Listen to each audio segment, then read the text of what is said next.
Therapy. I'm Daniela. And I'm Ales. This is Gigi Gerardo, our tiny home on wheels.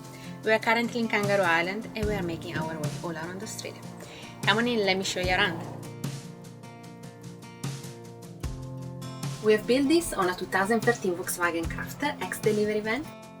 We had absolutely no previous experience, so we learned along the way on YouTube.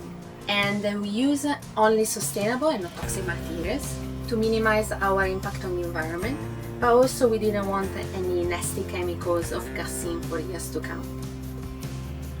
It's been 3 months since we left Sydney and we love it.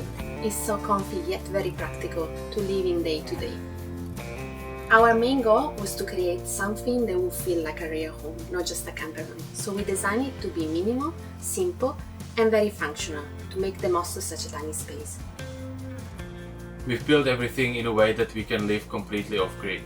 We've got a 270 watt solar panel on the roof, 200 ampere hour lithium battery that's then powering all our lights, chargers, laptops, our 90 liter fridge freezer combination as well. For water, we have a 110 liter freshwater tank mounted under the car. For drinking water, we then run it through a 5-stage reverse osmosis filter as well. So all these things allow us to just live on the road anywhere we want. Since we're both working full-time remotely as well as on our own photography business, we really put big emphasis on building awesome working area like this. That's comfortable, that's spacious, lots of natural light as well. But it also is really easy to turn into a really comfortable bed for the night. Once the bed is done, it's huge. It's almost a king size, so more than we need. Our favorite part of the van is probably the kitchen.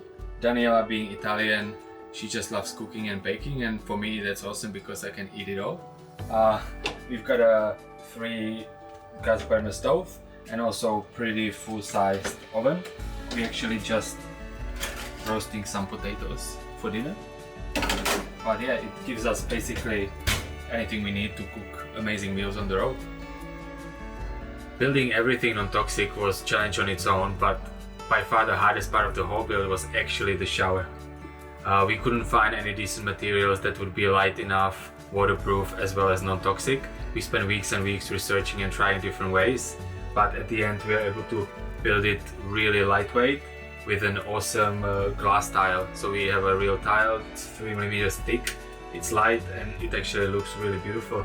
So yeah, we love our shower very much, and there's nothing better than a hot shower after a morning surf.